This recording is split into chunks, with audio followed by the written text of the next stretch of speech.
Banjir lumpur dari Nepal terjang Tiongkok, 3 tewas. Israel kuasai pusat pelatihan UNRWA di Kalandia. 1.800 warga Jepang tarik kastil Hirosaki.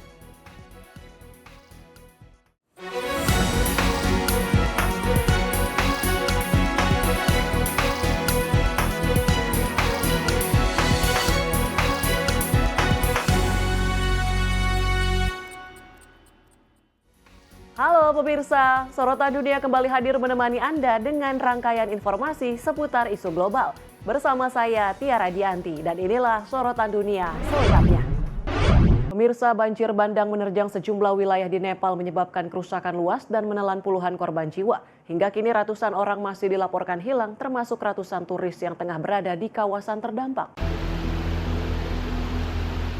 Rekaman memperlihatkan derasnya arus banjir yang menerjang sejumlah wilayah di distrik Nuwakot, Nepal. Bangunan terlihat tergenang lumpur sementara sejumlah infrastruktur mengalami kerusakan parah akibat terjangan air. Helikopter juga terlihat diterbangkan di atas wilayah terdampak.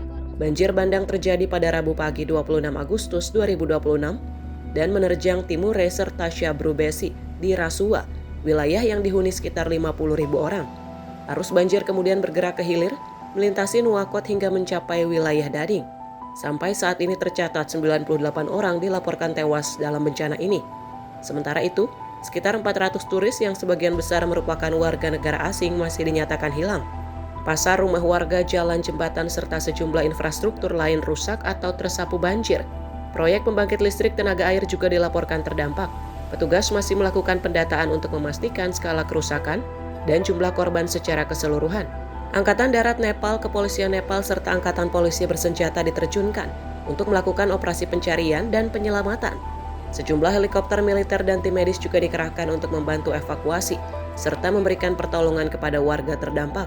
Sementara itu, Departemen Hidrologi dan Meteorologi Nepal menyatakan, curah hujan deras di Rasua tidak terlihat menjadi penyebab utama bencana. Sejumlah ahli menduga gempa bumi yang terjadi sebelum banjir telah memicu longsoran es dan batu dalam skala besar. Material tersebut diduga kemudian memicu aliran banjir yang bergerak dengan cepat ke wilayah di bawahnya. Hingga kini proses pencarian dan penyelamatan masih terus dilakukan. Sementara petugas berupaya menjangkau wilayah-wilayah yang terputus akibat rusaknya jalan dan jembatan. Tim redaksi Sinpo TV melaporkan.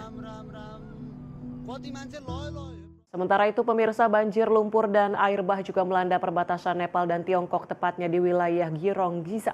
Bencana ini menyebabkan sedikitnya 3 orang tewas, sementara lebih dari 200 orang masih dinyatakan hilang. Arus lumpur dan air deras menerjang kawasan pelabuhan setelah melintas dari wilayah Nepal. Material lumpur terlihat mengalir deras melalui lembah dan menerjang sejumlah wilayah di sekitarnya. Tim penanggulangan bencana segera diterjunkan ke lokasi. Petugas membawa peralatan dan logistik untuk mendukung proses pencarian serta evakuasi.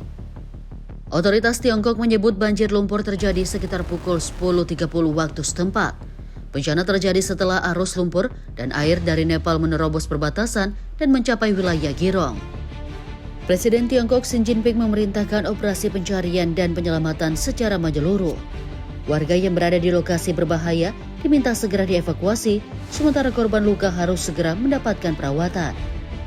Wakil Perdana Menteri Tiongkok Jiang Quoqing juga telah tiba di lokasi. Ia memimpin langsung upaya penyelamatan dan penanganan bencana. Tiongkok mengaktifkan respon darurat tingkat 1 di Xinjiang. Sekitar 431 petugas pemadam kebakaran, 72 kendaraan anjing pelacak, alat pendeteksi korban, dan perahu karet dikerahkan ke lokasi. Di Nepal, bencana serupa juga terjadi setelah longsoran lumpur dan batu menerjang Sungai Lende. Arus banjir besar kemudian menyapu rumah, jalan, dan infrastruktur. Hingga kini 95 orang tewas dalam bencana di Nepal. Sementara di Tiongkok, tim SAR masih berupaya menemukan ratusan orang yang hilang. Tim redaksi Sinpo TV melaporkan. Sejumlah korban luka akibat kebakaran di Kompleks Gas dan Kimia Amur di wilayah timur jauh Rusia dievakuasi ke Moskow untuk mendapatkan perawatan medis. Pesawat Kementerian Situasi Darurat Rusia atau MRCOM diterjunkan untuk membawa para korban ke ibu kota. Pesawat MRCOM yang membawa para korban tiba di Moskow. Sejumlah petugas dan tenaga medis terlihat bersiaga untuk memindahkan para korban ke fasilitas perawatan. Evakuasi dilakukan setelah kebakaran melanda kompleks gas dan kimia Amur di wilayah Amur, Rusia pada Selasa waktu setempat. Kebakaran terjadi di kompleks yang masih dalam tahap pembangunan dan persiapan operasional. Pihak berwenang kemudian mengerahkan layanan darurat untuk memadamkan api dan menangani para pekerja yang terluka. Sebanyak 152 orang mengalami luka, dengan 36 diantaranya harus dirawat di rumah sakit. 7 orang dilaporkan meninggal dunia, termasuk 6 warga Tiongkok dan 1 warga Rusia. Sejumlah pekerja yang mengalami luka serius kemudian dibawa ke fasilitas medis lain di Rusia, termasuk Moskow. 9 pekerja asal Tiongkok juga masih dilaporkan hilang, sementara operasi pencarian dan penyelamatan terus dilakukan. Pihak berwenang Rusia saat ini menyelidiki penyebab kebakaran. Penyelidikan diarahkan pada kemungkinan pelanggaran aturan keselamatan industri. Kompleks gas dan kimia Amur merupakan proyek patungan perusahaan Rusia Sibur dan perusahaan Tiongkok Sinopec. Fasilitas tersebut dirancang menjadi salah satu produsen polietilena dan polipropelina terbesar di dunia. Meski kebakaran terjadi di area pengolahan, peralatan utama kompleks dilaporkan tidak mengalami kerusakan. Insiden ini menjadi perhatian karena kompleks tersebut belum mulai beroperasi dan masih dalam tahap persiapan untuk memulai produksi. Tim redaksi Sinpo TV melaporkan. Kebakaran hutan Hawk Fire melanda wilayah dekat Reno, Nevada, Amerika Serikat dan membakar lebih dari 15.000 hektar lahan. Tercatat 32 rumah hancur, sementara puluhan ribu warga terpaksa dievakuasi karena api terus meluas. Rekaman pada hari Senin waktu setempat memperlihatkan api berkobar di sejumlah titik, sementara helikopter menjatuhkan air dari udara untuk membantu upaya pemadaman. Asap tebal menyelimuti wilayah terdampak. Sebuah bendera Amerika Serikat terlihat berkibar di tengah gelombang api dan asap yang berkobar di belakangnya. Hingga Senin siang waktu setempat, api telah membakar sekitar 15.051 hektar lahan dan baru berhasil dikendalikan 27%-nya. Tercatat 32 rumah hancur dan 6 rumah lainnya mengalami kerusakan. 7 orang juga dilaporkan terluka, termasuk 3 petugas pemadam kebakaran. Sekitar 23.000 warga masih berada di bawah perintah evakuasi, sementara 40.000 warga lainnya mendapat peringatan untuk bersiap evakuasi. Namun sejumlah perintah evakuasi mulai dicabut atau diturunkan statusnya di beberapa wilayah setelah petugas berhasil mengendalikan pergerakan api. Jalur US Road 395 yang sempat ditutup sebagian akibat kebakaran, sebagian besar kembali dibuka pada hari Senin. Gubernur Nevada Joe Lombardo menetapkan status darurat di Washoe County. Sejumlah pesawat dan personel National Guard diterjunkan untuk membantu operasi pemadaman dan pengamanan. Pihak berwenang menyebut kebakaran mulai terdeteksi di dekat Hawk Meadow Trail pada hari Sabtu. Kebakaran diduga disebabkan aktivitas manusia, namun penyebab pastinya masih dalam penyelidikan. Tim redaksi Sinpo TV melaporkan. Sebuah kapal nelayan Spanyol terbakar hingga akhirnya tenggelam di lepas pantai Galicia, Spanyol. 3 awak kapal berhasil menyelamatkan diri menggunakan sekoci sebelum dievakuasi dalam kondisi selamat. Rekaman memperlihatkan kapal nelayan Corvo dilalap api di perairan lepas pantai Galicia, Spanyol. Api terlihat membesar dan menyelimuti sebagian besar kapal saat kapal berada sekitar 8 mil laut di timur laut Estaga de Pares lepas pantai Manon. Layanan penyelamat maritim Spanyol menerima laporan kebakaran pada hari Senin sekitar pukul 22.04 waktu setempat. Karena api semakin tidak terkendali, 3 awak kapal memutuskan meninggalkan kapal dan masuk ke sekoci penyelamat. Sekitar 30 menit kemudian, ketiganya berhasil dievakuasi oleh kapal nelayan terdekat, Rio Sunco, dalam kondisi selamat. Mereka kemudian dibawa ke darat menggunakan helikopter penjaga pantai Galicia, Pesca 2, menuju Calerio untuk mendapatkan pemeriksaan medis. Sementara itu, kapal penyelamat Maria Pita berupaya memadamkan api sepanjang malam. Namun kapal Corvo yang memiliki panjang sekitar 25 meter itu akhirnya tenggelam pada hari Selasa sekitar pukul 5:40 waktu setempat. Setelah kapal tenggelam, kapal Maria Pita tetap berada di lokasi untuk mengumpulkan puing-puing dan memantau kemungkinan terjadinya pencemaran di perairan. Hingga saat ini penyebab kebakaran kapal belum diketahui. Tim redaksi Sinpo TV melaporkan.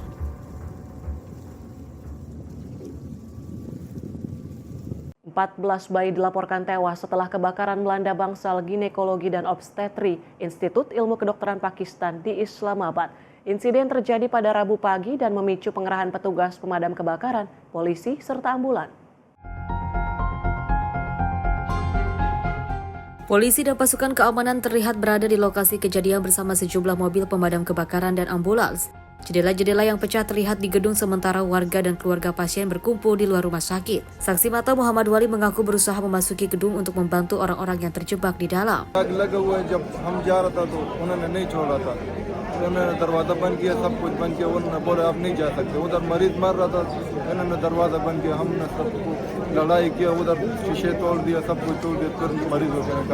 Wali mengatakan dirinya dan juga sejumlah orang lain terus berusaha menjangkau mereka yang terjebak di dalam gedung. Kerabat pasien Wasim Ali mengatakan sejumlah orang bergegas masuk ke gedung setelah mendengar kabar kebakaran. Mereka berusaha menyelamatkan keluarga dan orang-orang terdekat yang berada di dalam. Sementara itu, Menteri Urusan Parlemen Pakistan Tariq Fazal Qaudri menegaskan bahwa pihak yang terbukti bertanggung jawab atas kelalaian akan ditindak sesuai dengan hukum. Dalam pernyataannya, pemerintah Islamabad menyebut kebakaran terjadi di lantai 3 bangsal ibu dan anak rumah sakit tersebut. 6 mobil pemadam kebakaran dan 4 ambulans diterjunkan untuk menangani insiden. Pemerintah menyebut api berhasil dipadamkan dan bayi-bayi langsung dipindahkan ke unit perawatan intensif. Namun 14 bayi dilaporkan meninggal dunia. Menteri Kesehatan Pakistan Mustafa Kamal mengatakan bayi-bayi tersebut berada di dalam inkubator atau sedang menerima oksigen saat insiden terjadi. Menurut keterangan Menteri, kebakaran terjadi sekitar pukul 6:45 waktu setempat, diduga setelah sebuah pendinginan udara meledak di dekat tabung oksigen. Perdana Menteri Pakistan Shehbaz Sharif telah memerintahkan penyidikan untuk segera. Ia juga meminta pihak yang terbukti bertanggung jawab untuk ditindak serta menyampaikan duka cita atas kematian para bayi. Rumah sakit tersebut didirikan pada 1985 dan merupakan salah satu fasilitas kesehatan pemerintah terbesar di Islamabad. Rumah sakit ini terdiri dari sejumlah fasilitas kesehatan dan lembaga pendidikan, serta menjadi salah satu fasilitas perawatan kesehatan tertua di ibu kota federal Pakistan. Tim redaksi Simpo TV melaporkan.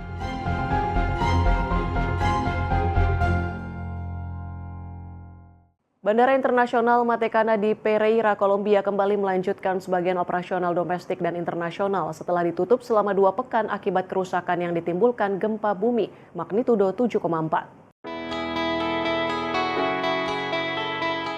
Sejumlah pesawat terlihat melaju di landasan pacu menandakan aktivitas bandara telah kembali berjalan normal.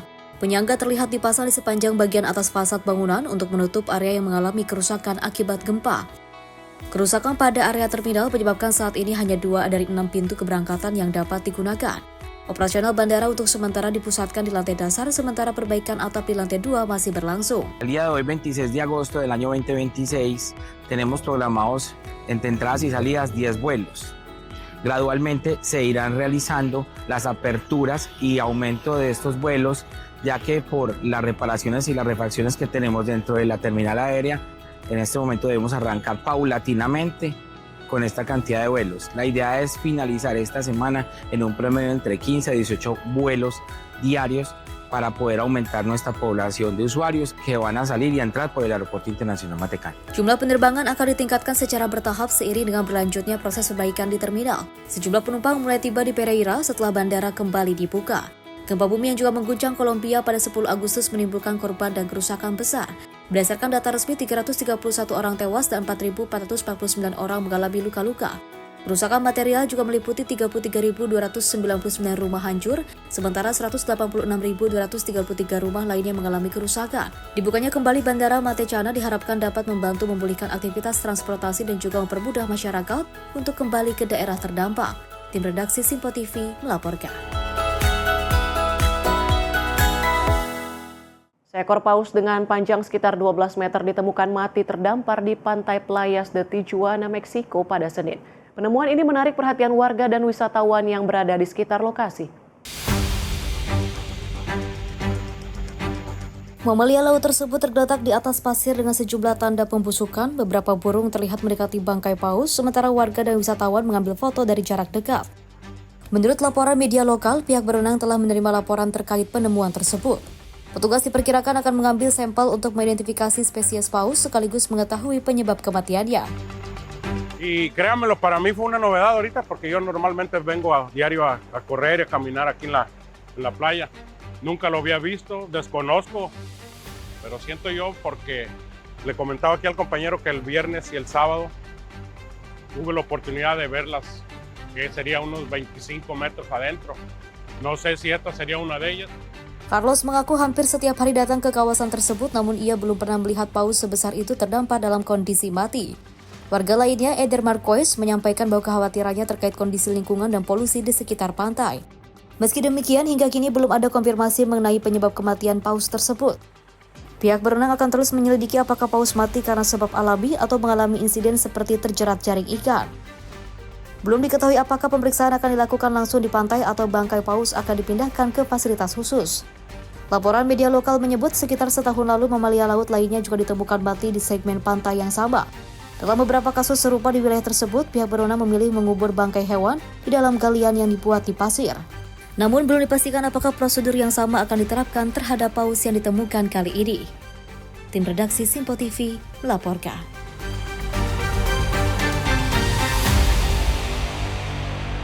Israel kuasai pusat pelatihan UNRWA di Kalandia. Informasinya kami hadirkan usai jeda, tetaplah bersama kami di Sorotan Dunia.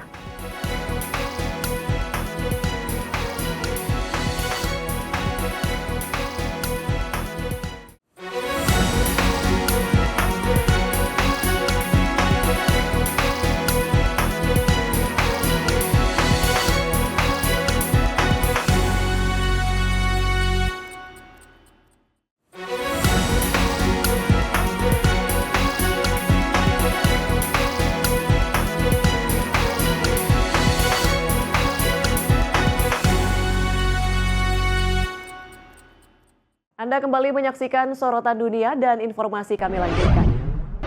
Pemirsa, kerusakan parah terlihat di sejumlah infrastruktur sipil di Donetsk setelah serangan berskala besar. Penyelidik Rusia mendokumentasikan kondisi sejumlah bangunan dan fasilitas yang terdampak serangan. Sejumlah bangunan mengalami kerusakan dengan puing-puing tersebar di sekitar lokasi. Bagian atap dan fasad bangunan terlihat rusak, sementara sejumlah jendela pecah akibat dampak serangan. Petugas penyelidik terlihat memeriksa lokasi dan mendokumentasikan kerusakan yang terjadi. Mereka juga mengumpulkan informasi dan bukti di sekitar area yang terdampak.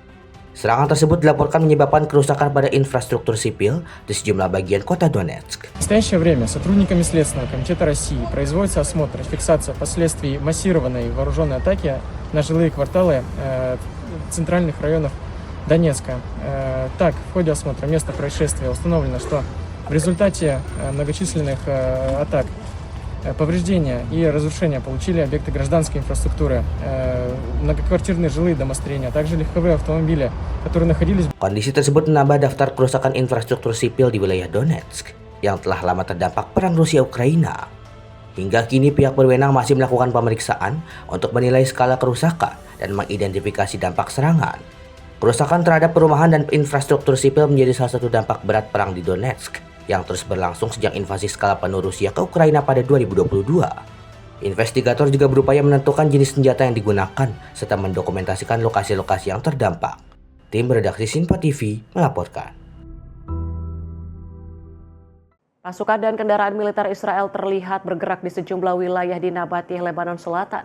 Media nasional Lebanon melaporkan operasi tersebut turut melibatkan pembongkaran kompleks sekolah, sementara menggunakan bulldozer militer. Rekaman memperlihatkan pasukan bulldozer dan kendaraan militer Israel bergerak di sekitar sejumlah desa di Nabatih. Asap tebal terlihat membumbung di atas wilayah Maron al-Ras di distrik Bin Jebel.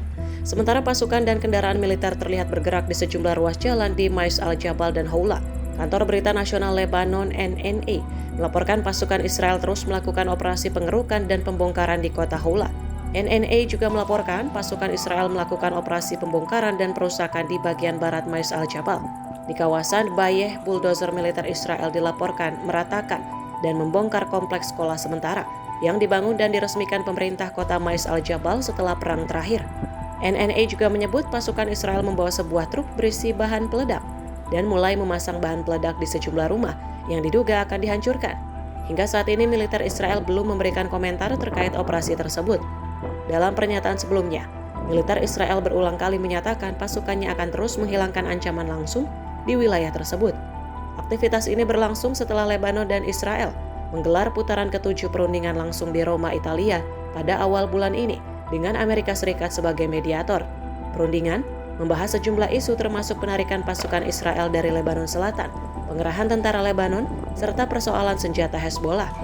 Lebanon mendorong penarikan penuh pasukan Israel dan pemulihan kendali pemerintah di seluruh wilayah selatan. Sementara Israel mengaitkan penarikan pasukannya dengan jaminan keamanan, termasuk jaminan bahwa Hezbollah tidak lagi menjadi ancaman dari wilayah dekat perbatasan. Hezbollah tidak terlibat dalam perundingan tersebut dan menolak proses dialog, serta menuduh pemerintah Lebanon menyerah pada tekanan Amerika Serikat dan Israel. Tim redaksi Sinpo TV melaporkan. Kondisi Bandara Militer Abu al-Duhur di Suriah terlihat porak-poranda setelah digempur 8 serangan udara Israel. Sejumlah hanggar, landasan pacu, menara pengawas, dan bangunan di dalam kompleks bandara mengalami kerusakan.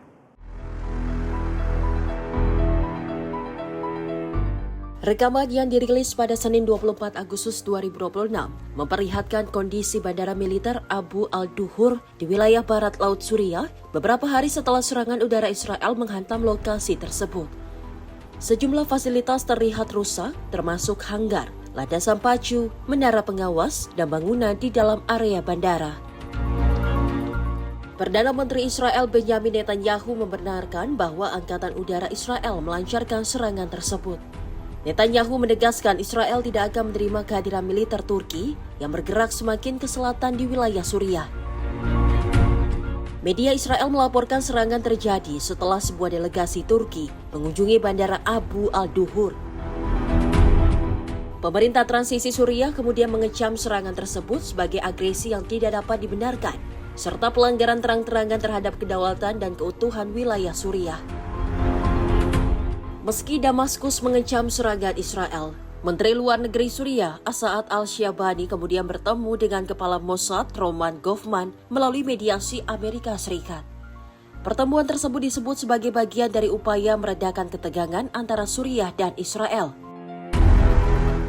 Di sisi lain, Turki semakin memperdalam kerjasama keamanan dengan Damaskus.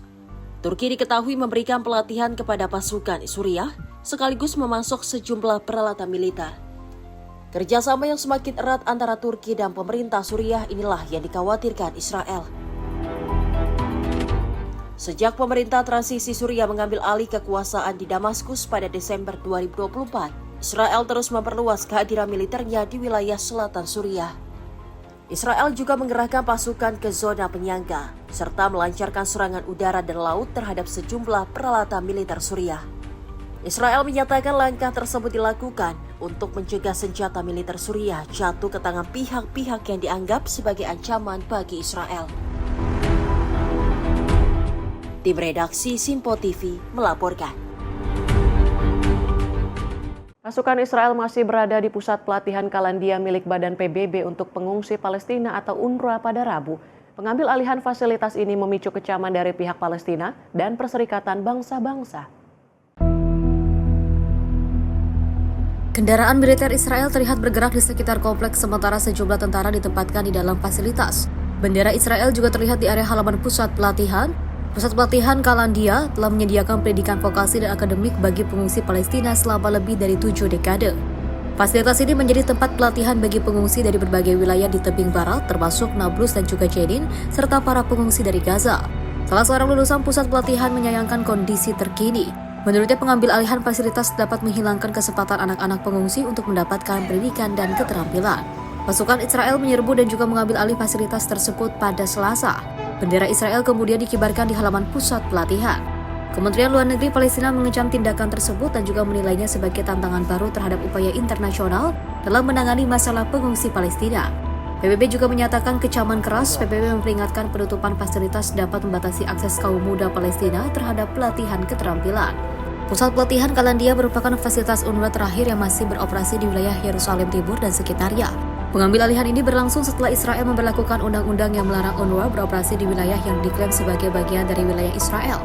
Pemerintah Israel menuduh sejumlah pegawai UNRWA terlibat dalam serangan Hamas pada Oktober 2023. Investigasi PBB kemudian berujung pada pemecatan 9 pegawai, sementara terhadap pegawai lainnya tidak ditemukan bukti atau buktinya dinilai tidak mencukupi. Tim redaksi Sinpo TV melaporkan. Presiden Tiongkok Xi Jinping dan Raja Yordania Abdullah II menyerukan pembukaan kembali Selat Hormuz untuk pelayaran. Keduanya juga menyerukan agar gencatan senjata antara AS dan Iran tetap dipertahankan dalam pertemuan di Beijing pada Senin.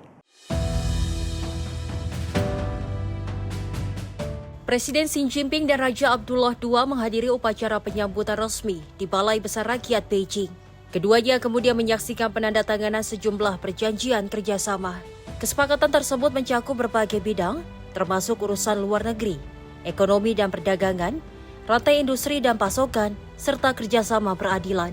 Dalam pembicaraan, Xi Jinping dan Abdullah dilaporkan membahas situasi di Timur Tengah, termasuk kondisi di Gaza, tepi barat, dan konflik yang melibatkan Iran. Kedua pihak menyerukan agar gencatan senjata Amerika Serikat dan Iran tetap dipertahankan. Mereka juga mendorong penyelesaian melalui negosiasi untuk mengatasi akar penyebab ketegangan di kawasan tersebut. Xi Jinping dan Abdullah juga menyerukan pemulihan navigasi normal melalui Selat Hormuz, jalur perairan strategis yang menjadi salah satu rute utama perdagangan energi dunia.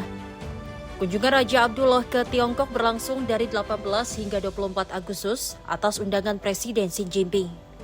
Selama kunjungan kenegaraan tersebut, Raja Abdullah juga bertemu dengan Perdana Menteri Tiongkok, Li Qiang, dan Zhao Leji, Ketua Komite Tetap Kongres Rakyat Nasional.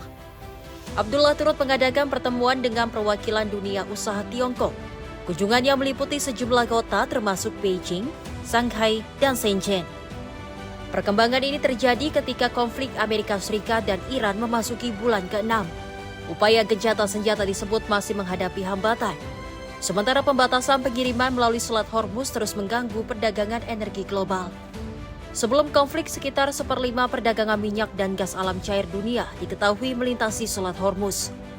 Kini seruan dari Tiongkok dan Yordania diharapkan dapat mendorong pemulihan pelayaran normal, serta memperkuat upaya diplomatik untuk meredakan ketegangan di kawasan Timur Tengah. Tim redaksi Simpo TV melaporkan.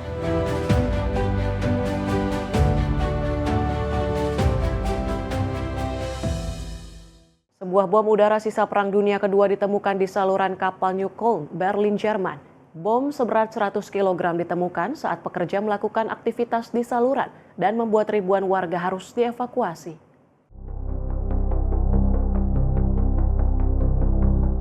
Rekaman memperlihatkan petugas kepolisian menjaga area yang telah disegel sementara alat berat diterjunkan ke saluran untuk mendukung proses penanganan bom.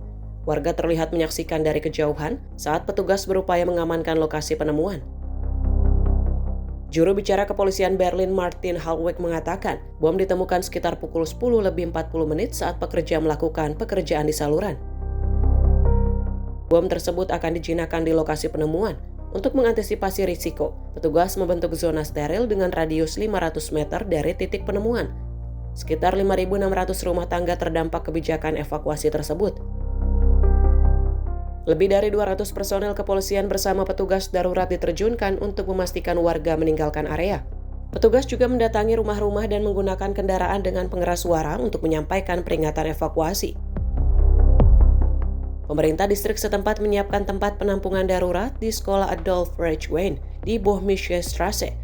Sekitar 200 tempat disediakan bagi warga yang tidak dapat mengungsi ke rumah keluarga, teman, atau kerabat. Petugas terus mengamankan area sementara persiapan penjinakan bom dilakukan. Penemuan bom seperti ini bukan hal yang langka di Berlin. Lebih dari 80 tahun setelah berakhirnya Perang Dunia Kedua, bom dan amunisi yang belum meledak masih kerap ditemukan, terutama saat proyek pembangunan dan penggalian tanah dilakukan di berbagai wilayah kota. Tim redaksi Simpo TV melaporkan. Para migran kembali memenuhi pantai trampolin di Ceuta, Spanyol setelah tempat penampungan sementara dilaporkan telah penuh. Mereka terpaksa kembali ke tenda darurat sambil menunggu akomodasi yang lebih layak. Sejumlah migran tidur dan beristirahat di tenda-tenda darurat. Migran lain terlihat membangun kembali tempat berlindung sementara di sekitar pantai. Salah seorang migran asal Maroko mengatakan dirinya bersama migran lainnya telah mencoba mendatangi tempat penampungan. Namun mereka diminta menunggu karena tempat yang tersedia sudah penuh.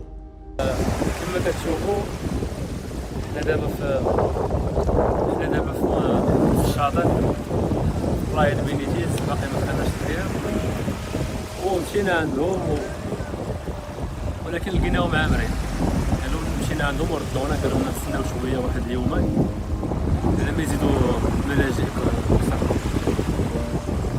ودابا حنا مستنيين وحنا وصافي يعني دابا الامور راه غادا مزيان راه غير شويه د الوقت الامور غتزيد. Migran lain mengaku telah berulang kali dipindahkan antara pantai dan tempat penampungan sementara. Sebelumnya tenda-tenda darurat di pantai dihancurkan sebelum para migran diarahkan menuju tempat penampungan.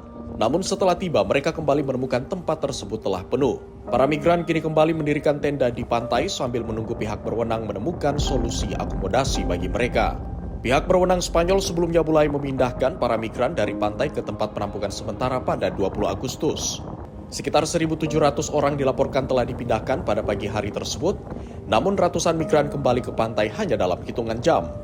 Fasilitas sementara di Loma Colmenar dan Loma Margarita memiliki kapasitas sekitar 1.800 orang saat dibuka pada 20 Agustus. Sementara akomodasi tambahan masih disiapkan di sejumlah lokasi lain di Suta. Suta mengalami tekanan besar sejak terjadi penyeberangan massal pada akhir Juli. Lebih dari 70.000 orang disebut menyeberang atau mencoba memasuki wilayah Spanyol dari Maroko. Sebagian besar migran kemudian kembali ke Maroko, namun diperkirakan sekitar 5.000 hingga 10.000 orang masih berada di Suta. Di tengah krisis tempat penampungan, para migran masih menunggu akomodasi yang lebih layak serta kejelasan terkait status dan masa depan mereka di Suta. Tim redaksi Sinpo TV melaporkan.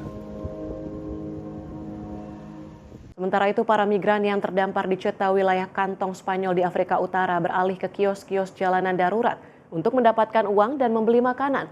Kondisi ini terjadi beberapa pekan setelah penyeberangan massal dari Maroko yang membuat ribuan migran menghadapi masa depan yang tidak pasti. Rekaman yang dirilis dari pantai El Trampolin pada Senin waktu setempat menunjukkan sejumlah migran berjualan di kios-kios informal. Berbagai barang ditawarkan, mulai dari makanan, pakaian bekas, sepatu, peralatan masak, hingga barang kebutuhan lainnya. Salah seorang pedagang migran asal Maroko mengatakan, mereka berjualan untuk mengumpulkan uang dan memenuhi kebutuhan sehari-hari. Ia mengaku kondisi keuangan para migran sangat sulit sementara mereka belum mendapatkan solusi untuk bekerja. انا خويا خلونا مع الكبير العزا هو دخلوهم غير ما كنرقصوهم كيضربونا كيصوتونا كيقولوا لنا في درباتهم خلينا في البرد والجوع وخلينا هنا في العوانس ها حالتنا كندير كنعطاو فيه بغا يداوي ولا ما والو يداوي اللي بغاو وهذا الشيء كندبروا به على راسنا من ناكلو غير باش الوقت ديال بلادهم نشقروا فهمتي غير هذا يبقى الوقت صافي يديروا معنا شي حل كنتمناو يديروا معنا شي حل نمشيو نخدموا على راسنا حنا جينا باش نخدموا على راسنا نجي نديروا الشغاب ولا نقرصوا على بنادم ولا شي حاجه من غدا يديروا معنا شي حل حنا بصنعتنا يديونا نخدموا في اي حاجه ما بغينا نخدموا ندبروا على راسنا وصافي بويدينا ومقود علينا الله يحسن العون اي واحد وهذا الشيء كنديبانيو به غير مننا وكنتساعدوا مع بنادم. El Trampolin berubah menjadi kamp darurat setelah kedatangan massal pada 30 dan 31 Juli melampaui kapasitas penerimaan yang tersedia. Sejumlah organisasi kemanusiaan kemudian turun tangan dengan mendistribusikan makanan serta memberikan bantuan medis kepada para migran. Human Rights Watch menyebut ribuan orang masih tidur di luar ruangan di sejumlah wilayah Ceuta. Organisasi tersebut menyerukan pihak berwenang Spanyol menyediakan tempat berlindung yang layak serta memberikan akses terhadap prosedur swaga. Otoritas Spanyol mulai memindahkan para migran dari El Trampolin ke tempat penampungan sementara pada 20 Agustus. Menurut laporan media, hingga 1.700 orang dipindahkan pada hari tersebut. Namun ratusan orang kembali ke pantai hanya dalam hitungan jam. Pada hari berikutnya, pantai El Trampolin kembali dipenuhi para migran yang menunggu solusi jangka panjang. Di tengah kondisi tersebut, para migran mengandalkan perdagangan informal untuk memenuhi kebutuhan dasar, sambil menunggu kejelasan terkait tempat tinggal, pekerjaan, dan masa depan mereka di Ceuta. Tim redaksi Sinpo TV melaporkan. 1.800 warga Jepang tarik kastil Hirosaki. Informasinya kami hadirkan usai jeda. Tetaplah bersama kami di Sorotan Dunia.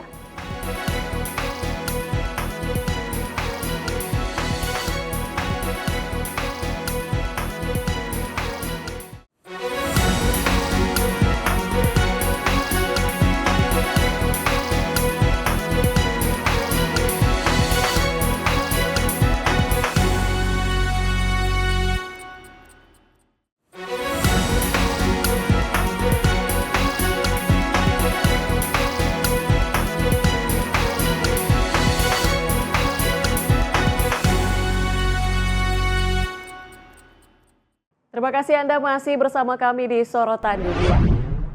Pemirsa, sekitar 1.800 orang bersatu menarik kastil berbobot 360 ton di Jepang. Menggunakan teknik tradisional, mereka berhasil menggeser menara utama kastil Hirosaki sejauh lebih dari 2 meter menuju lokasi aslinya. Tali-tali tebal ditarik bersama-sama oleh puluhan orang. Diiringi tabuhan genderang, menara kastil perlahan bergerak di atas rel yang terpasang di bawah bangunan. Dalam kelompok sekitar 80 orang, para peserta serempak menarik tali sambil meneriakan sore-sore. Pada Sabtu lalu, kastil bergerak sejauh 1,13 meter. Kemudian 1,9 meter lagi berhasil digeser pada hari Minggu. Proses pemindahan menggunakan hikiya, teknik tradisional Jepang untuk memindahkan bangunan secara utuh tanpa harus membongkarnya terlebih dahulu. Sistem hidrolik juga digunakan untuk mengangkat dan menggeser bangunan. Dalam prosesnya, menara kastil perlahan terangkat dari pondasi sebelum kembali bergerak menuju lokasi asalnya. Pemerintah kota Hirosaki memilih metode ini karena menara kastil merupakan properti budaya penting yang ditetapkan secara nasional. Antusiasme warga untuk ikut dalam aksi ini juga sangat besar. Sekitar 8.000 orang mendaftar, namun hanya 1.800 orang yang mendapatkan tempat untuk ikut menarik kastil. Peserta datang dari berbagai wilayah Jepang, bahkan dari luar negeri. Menara utama kastil Hirosaki sebelumnya dipindahkan dari pondasi batunya pada 2015 untuk memungkinkan perbaikan pada dinding di bawahnya. Sebanyak 2.185 batu pondasi kemudian dikembalikan ke posisi semula. Pembangunan kembali pondasi pun selesai pada Desember 2024. Sekitar 4.100 orang dijadwalkan ikut membantu menarik kastil sejauh total 5 meter secara manual hingga akhir Agustus. Setelah itu, mesin akan digunakan untuk memindahkan sebagian besar sisa jarak 73 meter. Proses pengembalian menara kastil ke posisi semula ditargetkan selesai pada akhir 2026. Kastil Hirosaki selesai dibangun pada 1611, namun menara utama aslinya hancur terbakar. Menara 3 lantai yang berdiri saat ini dibangun pada 1810. Menara tersebut menjadi salah satu dari hanya 12 menara utama kastil asli yang masih bertahan di Jepang. Menara tersebut menjadi salah satu dari hanya 12 menara utama kastil asli yang masih bertahan di Jepang. Tim redaksi Simpo TV melaporkan. Pengunjung membanjiri benteng Jinju di Korea Selatan pada Senin malam. Proyeksi cahaya warna-warni dan seni media imersif mengubah situs bersejarah tersebut jadi atraksi malam yang memukau.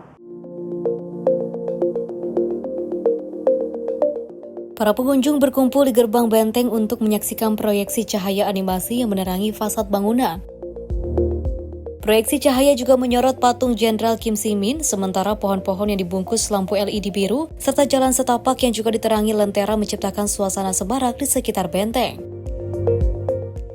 여기가 고향이었다가 다시 오랜만에 찾아왔는데 너무 멋있고 불빛들도 너무 많고 여기 비디오 아트로 하는 이 행사 자체가 너무 신기했어요. Pengunjung lainnya mengatakan pertunjukan tersebut memberikan cara baru untuk menikmati situs bersejarah. Pengunjung lainnya, Ye Chuli, mengaku pertunjukan tersebut melebihi ekspektasinya. Ia juga mendorong lebih banyak orang untuk datang dan juga menyaksikan pengalaman serupa. Pameran Seni Media Warisan Nasional Benteng Jinju 2026 berlangsung mulai 14 Agustus hingga 6 September. Acara ini menampilkan 12 program yang tersebar di Benteng Jinju dan juga Taman Sejarah Pertempuran Jinju di dekatnya dengan mengusung tema Gaonuri Peta Benteng Jinju. Pertunjukan menggunakan fasad media berskala besar, pemetaan proyeksi instalasi interaktif, serta pencahayaan lanskap untuk menafsirkan kembali sejarah dan semangat perlawanan Jinju. Pertunjukan malam digelar setiap hari mulai pukul 19.30 hingga 22.30 waktu setempat. Perpaduan warisan sejarah Jinju yang juga telah berusia ratusan tahun dengan teknologi visual modern menjadikan Benteng Jinju sebagai destinasi malam yang menarik bagi wisatawan dan masyarakat setempat. Tim redaksi Simpo TV melaporkan. Semangat dan tradisi masyarakat nomaden akan kembali dipertandingkan dalam World Nomad Games 2026. Kyrgyzstan akan jadi tuan rumah ajang olahraga tradisional internasional ini yang berlangsung 31 Agustus hingga 6 September. Kehidupan masyarakat nomaden menjadi bagian utama dalam ajang World Nomad Games. Tradisi, budaya, serta kemampuan fisik dipertemukan dalam sebuah perhelatan olahraga yang membawa warisan masyarakat nomaden ke panggung dunia. Pemandangan pegunungan, yurt, makanan tradisional, hingga aktivitas berkuda menjadi gambaran kehidupan yang menjadi inspirasi ajang ini. Berbagai cabang olahraga tradisional akan memperlihatkan kekuatan, ketangkasan, dan kemampuan para peserta. Kuda menjadi salah satu unsur penting mengingat perannya yang erat dengan kehidupan masyarakat nomaden. World Nomad Games 2026 merupakan edisi ke-6. Ajang ini akan berlangsung di Kyrgyzstan pada 31 Agustus hingga 6 September. Upacara pembukaan akan digelar di Bishkek Arena, kota Bishkek pada 31 Agustus. Sementara itu, rangkaian pertandingan utama akan berlangsung di wilayah Ishikul. Ajang ini tidak hanya menjadi pertandingan olahraga, World Nomad Games juga menjadi ruang untuk memperkenalkan kerajinan, musik, budaya, serta pengetahuan tradisional dari berbagai masyarakat. Kyrgyzstan diproyeksikan menjadi pusat pertemuan budaya dan olahraga tradisional selama sepekan. Para peserta dan delegasi dari lebih dari 100 negara diharapkan hadir dalam perhelatan ini. World Nomad Games 2026 menjadi momen untuk memperkenalkan kembali warisan nomaden, sekaligus mempertemukan berbagai budaya dalam semangat persatuan. Tim redaksi Sinpo TV melaporkan. Robot humanoid Tiangong Ultra mencetak rekor fantastis dalam lomba lari 100 meter di Beijing, China. Robot buatan Beijing Humanoid Robot Innovation Center itu berhasil menyelesaikan jarak 100 meter hanya dalam 8,64 detik. Aksi Tiangong Ultra terlihat dalam perlombaan lari 100 meter pada hari terakhir World Humanoid Robot Games di Beijing, Rabu 26 Agustus 2026. Tiangong Ultra melaju dengan catatan waktu 8,64 detik, sekaligus membawa robot tersebut meraih medali emas. Catatan tersebut juga menjadi peningkatan dari perlombaan sebelumnya, saat Tiangong Ultra mencatat waktu 8,86 detik. Sebelumnya pada babak penyisihan, Tiangong Ultra mencatat waktu 9,39 dan 9,32 detik. Menariknya, Tiangong Ultra sebelumnya juga telah mengalahkan rekor lari 100 meter Usain Bolt yang mencatat waktu 9,58 detik. Kini robot humanoid tersebut kembali mempertajam catatannya menjadi 8,64 detik, menunjukkan perkembangan pesat kemampuan robot dalam bergerak dan berlari. World Humanoid Robot Games 2026 merupakan edisi kedua yang digelar di Beijing, China. Ajang yang berlangsung pada 22 hingga 26 Agustus ini memperlombakan 51 nomor, mulai dari lari, sepak bola, bela diri, hingga berbagai tantangan praktis. Sebanyak 2.056 robot dari 666 tim dan 16 negara serta wilayah turut berpartisipasi. Kompetisi ini tak hanya jadi ajang untuk kecepatan dan kekuatan, tapi juga menjadi panggung untuk menguji perkembangan keseimbangan, koordinasi, serta kemampuan robot dalam menjalankan berbagai tugas di dunia nyata. Tim redaksi Sinpo TV melaporkan. Robot humanoid unjuk kebolehan di lantai dansa dalam World Humanoid Robot Games kedua di Beijing, Tiongkok. Mulai dari breakdance, waltz, hingga samba, para robot menampilkan gerakan yang menguji keseimbangan, koordinasi, dan kemampuan mengendalikan tubuh.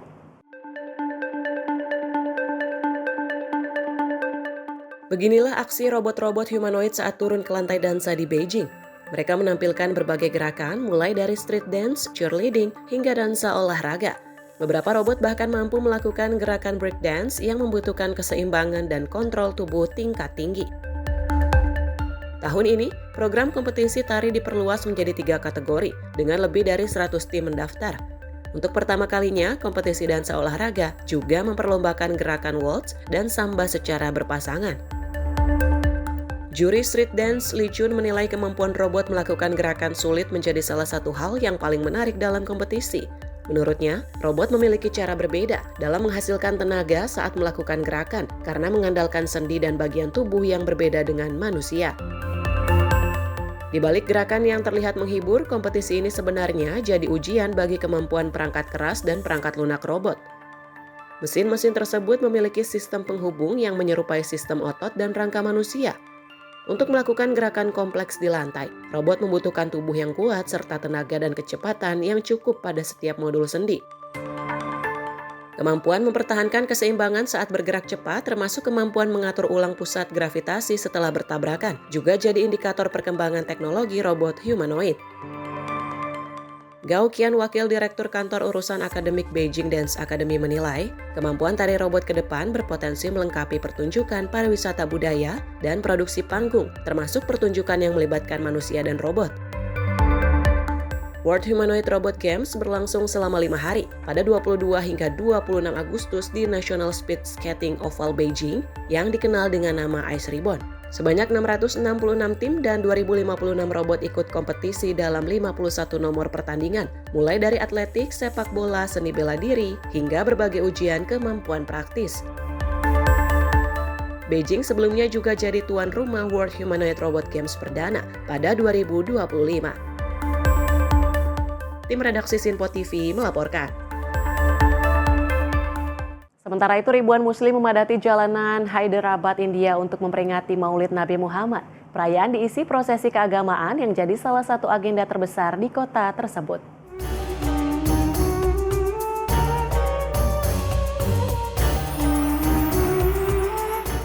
Kawasan kota tua Hyderabad dipenuhi lautan peserta. Bendera berwarna hijau, putih, dan emas terlihat di sepanjang rute prosesi. Peserta mengikuti Markazi Milad Pisjulos yang melintasi sejumlah kawasan bersejarah di Hyderabad. Sejumlah peserta menyebut perayaan ini juga menjadi momen untuk menyampaikan pesan perdamaian dan kerukunan antar umat beragama. 1501 साल बाद जो है ना जश्न ईद मिलादुन नबी सल्लल्लाहु अलैहि वसल्लम तेलंगाना में हैदराबाद के अंदर जो है ना मनाया जा रहा है। बहुत ही जोश व खरोश से मरकजी मिलाद जुलूस का जो है ना इनेकाद अमल में लाया जा रहा है।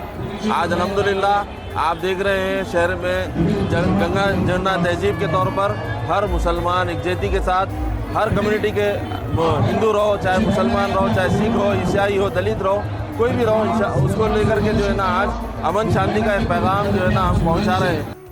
Untuk menjaga keamanan, polisi mengerahkan personel khusus di sepanjang rute prosesi. CCTV dan drone juga digunakan untuk memantau pergerakan massa. Perayaan Maulid tidak hanya diisi dengan prosesi, sejumlah organisasi masyarakat turut menggelar aksi sosial seperti donor darah dan pembagian makanan. Buah-buahan juga dibagikan kepada pasien di sejumlah rumah sakit. Maulid Nabi umumnya diperingati setiap 12 Rabiul Awal, bulan ketiga dalam kalender Islam. Perayaan digelar umat muslim di berbagai negara melalui doa, pengajian, dan berbagai kegiatan keagamaan. Tim redaksi Sinpo TV melaporkan.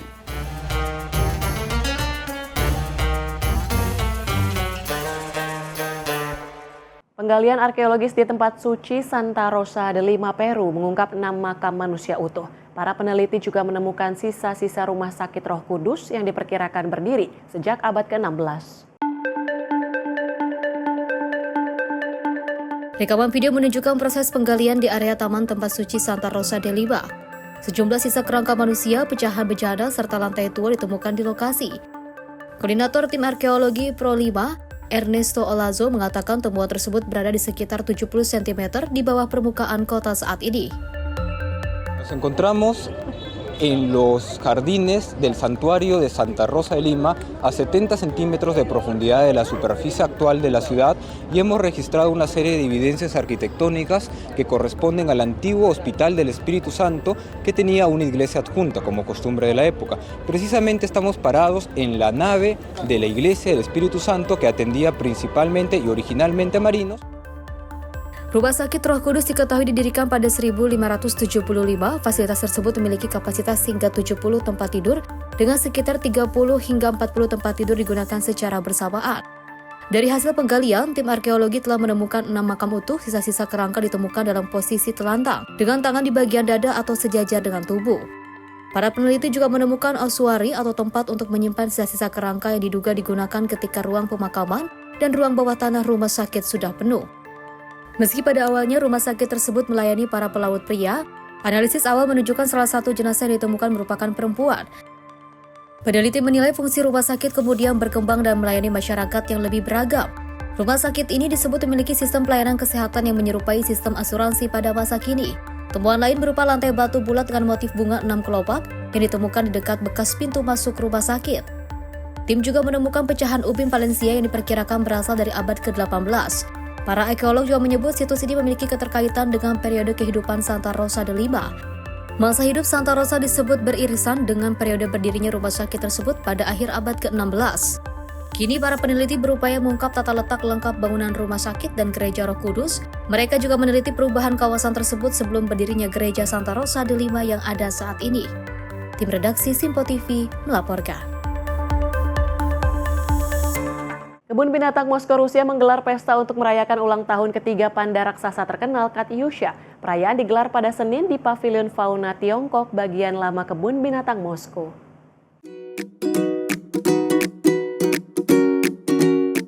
Panda Katyusha terlihat mendapatkan hadiah ulang tahun berupa kue yang terbuat dari bambu segar, buah-buahan, dan wortel. Sementara itu, para pengunjung mengikuti kuis dan juga permainan interaktif, berpose untuk foto menggunakan kostum tradisional Tiongkok, serta menyaksikan pertunjukan tarian barongsai dan tarian naga. Duta Besar Tiongkok untuk Rusia, Zhang Hanlui turut hadir dalam perayaan ulang tahun Katusa. Мне отрадно видеть такое огромное количество людей в понедельник. И все эти люди, вы все пришли всего лишь для того, чтобы отпраздновать с нами день рождения нашей маленькой Катюши, нашего розового счастья. Сегодня ей 3 года. Это вроде бы кажется маленькой, но это огромная дата. В эту дату вложено огромное количество усилий, как и усилий сотрудников, так и дипломатических отношений.